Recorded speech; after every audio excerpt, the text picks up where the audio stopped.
একটা সময় ছিল যখন ভবানীপুর মানেই ছিল মমতা বন্দ্যোপাধ্যায়ের শক্ত ঘাঁটি। 2021 সালের উপনির্বাচনে এই কেন্দ্র থেকে তিনি জয় পেয়েছিলেন বিশাল ব্যবধানে। বিরোধী প্রার্থীকে হারিয়েছিলেন 58,000-এরও বেশি ভোটে। রাজনৈতিক মহলে তখন ভবানীপুরকে বলা হতো তার সবচেয়ে নিরাপদ দুর্গ। কিন্তু রাজনীতির গল্পে সবসময় থাকে অপ্রত্যাশিত মোড়, আর সেই মোড়টাই যেন দেখা গেল এবারের ভোটের ফলাফলে। ভবানীপুর বিধানসভায় মোট বুথ 267টি। প্রতিটি বুথে ভোটারের সংখ্যা মোটামুটি 400 থেকে 700। ফলাফল প্রকাশের পর যখন বুথভিত্তিক তথ্য সামনে এলো তখন অনেকেই অবাক, কারণ এমন অনেক বুথ রয়েছে যেখানে এক সময়ের অপ্রতিরোধ্য নেত্রী মমতা বন্দ্যোপাধ্যায় 100টা ভোটও পাননি। ধরা যাক 11 নম্বর বুথের কথা, সেখানে তৃণমূল প্রার্থী পেয়েছেন মাত্র 70টি ভোট। অন্যদিকে বিজেপির শুভেন্দু অধিকারী পেয়েছেন 106টি ভোট। আবার 12 নম্বর বুথে সম্পূর্ণ উল্টো ছবি, যেখানে মমতা বন্দ্যোপাধ্যায় পেয়েছেন 570টি ভোট আর শুভেন্দুর ঝুড়িতে মাত্র 60। এই দুই বুথ যেন ভবানীপুরের ভোটের দুই বিপরীত মুখ, কিন্তু আসল চমক লুকিয়ে আরো অনেক বুথে।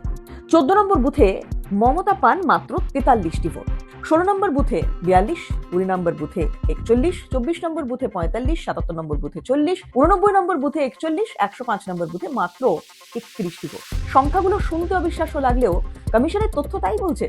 এতেই শেষ নয়, 149 নম্বর বুথে 44টি ভোট, 158 নম্বর বুথে 46টি ভোট, 176 নম্বর বুথে মাত্র 29, 242 নম্বর বুথে 40, 249 নম্বর বুথে 28, 263 নম্বর বুথে 30। যে নেত্রী একসময় এই কেন্দ্রে রেকর্ড ভোটে জিতেছিলেন তার জন্য এই ফল নিঃসন্দেহে বড় প্রশ্ন তুলে দিল। পরিসংখ্যান আরো একটা গুরুত্বপূর্ণ ছবি দিচ্ছে। যেমন মমতা বন্দ্যোপাধ্যায় 50 বা তার কম ভোট পেয়েছেন 28টি বুথে, অন্যদিকে শুভেন্দু অধিকারী 50 বা তার কম ভোট পেয়েছেন 39টি বুথে। কিন্তু শুধু কম ভোট পাওয়া বুথের সংখ্যা নয়, আসল লড়াই ছিল লিডের অঙ্কে। মোট 267টি বুথের মধ্যে শুভেন্দু অধিকারী লিড পেয়েছেন 207টি বুথে, আর মমতা লিড পেয়েছেন মাত্র 60টি বুথে।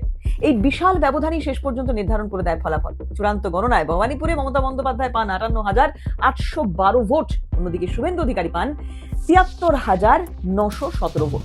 জয়ের ব্যবধান দাঁড়ায় 15,105 ভোট। কিন্তু এখানেই সবচেয়ে বড় প্রশ্ন, 2021 সাল যে মমতা বন্দ্যোপাধ্যায়কে ভবানীপুর 85,000-এর বেশি ভোট দিয়েছিল, যে কেন্দ্র থেকে তিনি 7টি ওয়ার্ডে জয় পেয়েছিলেন, যে কেন্দ্রকে তৃণমূলের অজেয় দুর্গ বলা হতো, সেই ভবানীপুরে ভোটারদের মন বদলে গেল।